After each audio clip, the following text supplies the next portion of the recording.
Yo guys, what's up? Me Rike movie here. I just watched Collateral, directed by Michael Mann with my dad. It is a very strange movie, to be honest, in many ways. Like, it's not bad.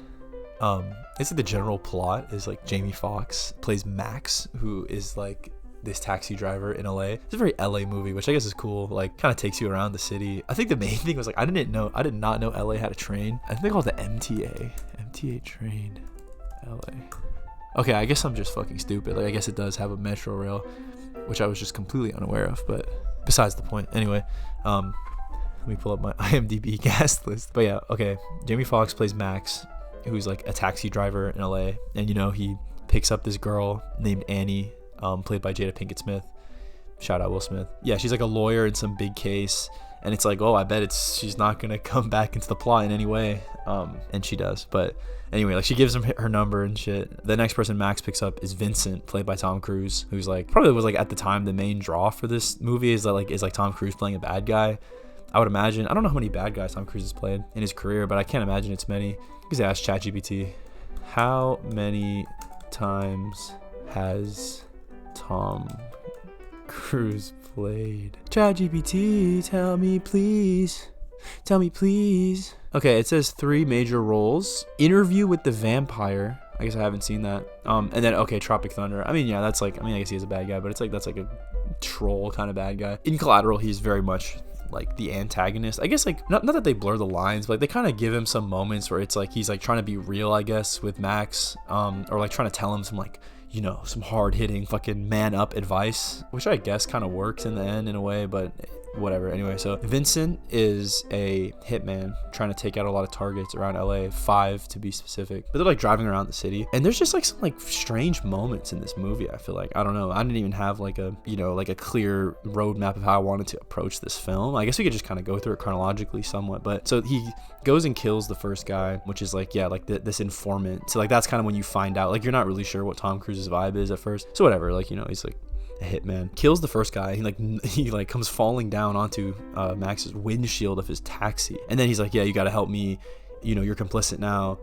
He's Collateral, dude, like the title of the fucking movie. But yeah, anyway, when does shit start going down? Honestly, fuck all this bullshit, I don't even remember. But around the time where like so the third guy is the jazz singer. So kind of going back to what I was saying earlier about like Vincent sort of telling Max, like a lot of what he's telling him, like especially when they're driving around in the car, is kind of like, Max has this dream of he wants to eventually open up a limo business, like luxury kind of limos with like a whole experience and whatever. But he's been driving a cab for 12 years, and Vincent's kind of telling him, he's like, hey, if you don't like grab life by the balls, you're just gonna be stuck driving fucking taxis forever. And it's like, first of all, like, bro, like, I would imagine it's pretty hard if you're working your sole job as a taxi driver. And like, I'm assuming that this Max character probably isn't coming from the most privileged socioeconomic background. He's having to like single-handedly, while like paying off living expenses, like saving up, buy a bunch of like Mercedes, like I think is what he's like researching at the beginning, to get this business off the ground. It's like, I don't think working 12 years and still not having your own business that you're self-financing entirely by yourself is like, it's not that unrealistic. But and then there's also like a point where, because he even talks about the girl that he just dropped off, which, oh yeah, big spoiler, ends up being like the final target of Vincent, because like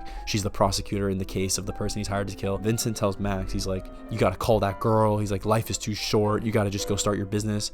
Max kind of takes the advice, I guess, in a way. He just starts like driving hella recklessly, and then he's like, well, this is what you wanted, right? He's like, you made me realize that like life doesn't matter. And it's like, that's kind of, I don't know, it's like, what is happening? Like, he just all of a sudden is like, just doesn't give a fuck, I guess, because like this insane person in his car is like telling him these things. But neither here nor there. But I'm getting a little ahead of myself. It's kind of near the end of the movie. It's just all very like a very strange dynamic. And then, okay, this is really like, I swear this is really the reason I wanted to make this video. They're driving through LA at night, and they kind of, I want to say that it's okay. Well, the fourth target was this Chinese guy who they killed in a club. And I guess I have to unpack that scene first, because that shit was kind of crazy. It was kind of like a very like lackluster club scene, because I feel like, in an action movie or like in a fucking crime movie, you got to have a club scene, and usually the club scene's like lit, bro. It's like some hella crazy shit going on, and there's like a lot of lights and music. Actually, okay, I'm being retarded. The scene that I want to talk about, that I said is kind of the reason I want to make this video, actually happened right before that. I just remember now. Okay, it's like they're driving outside, I think it's right after they went to see his mom. So like Max is kind of like, a little salty, I suppose. They like stop in the middle of the street, and there's like a coyote passing by in front of them, And it's kind of like this weird moment. They both like just kind of sit there silently, like stare at it. I don't know if they're like bonding or if it's like just like a weird thing kind of happening.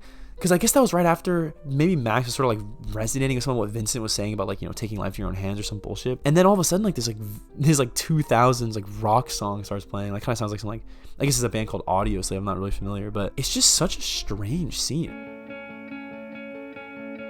Once upon a time. And then it's like immediately into the club scene where then, you know, it's just like a very like awkward transition into the club music. And it's like, I don't know what the vibe they're going for is with this song paired with this scene paired with like the shit with the Coyotes. It's just a very confusing series of events. And then right into the club scene where it's like, I feel like they could have just went, how are you going to go like music into music? Like, not that you can't do that. It's just like, you know, the club scene is coming. You know, there's gonna be music in the club scene. So it's like, why do you need this like scene right before? It just like feels kind of redundant. And not even redundant, it just feels stupid. Like, what's the point of it? Circling back to that, before I interrupted my own self because I forgot the order of the movie. But yeah, they're in the club and it's like very bright in there. I feel like the way they shot it like really emphasizes like the emptiness of it almost in a way. Like at some points it just looks very open. And then like this whole scene just makes no fucking sense because like Vincent just starts fucking firing in the club. There are still people fully dancing after like shots have been fired for minutes. And it's like people are still running in every which direction. Anyone at least who's like in the front row would have seen like Tom Cruise is the one shooting, just straight capping motherfuckers. You know what I mean? So it's like, why is there like a disconnect of like where people are running? Everyone should be running away from that scene that's happening. You know what I mean?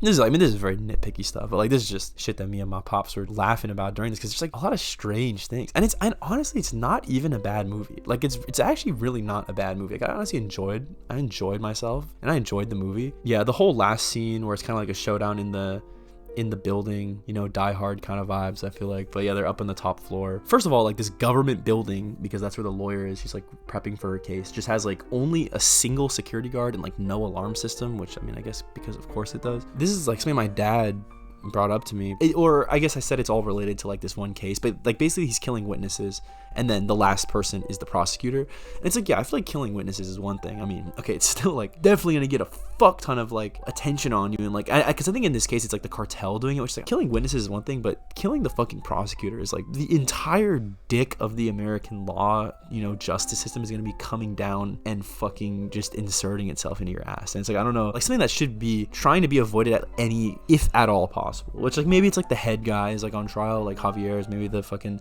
ringleader, and it's like, so obviously he's like, you know, using everything he can in his power to get out of it. But I didn't really have much to say about the movie. I just feel like I had to kind of talk about it because it's just so like, I don't know, I was just kind of laughing after. And then the last scene on the train, yeah, MTA. So I guess, you know, maybe moral of the story, learn about your public transit, guys. And that's about it for me. You guys should go watch Collateral, honestly. You know, I hope you don't take this as a warning sign. If anything, take it as a recommendation.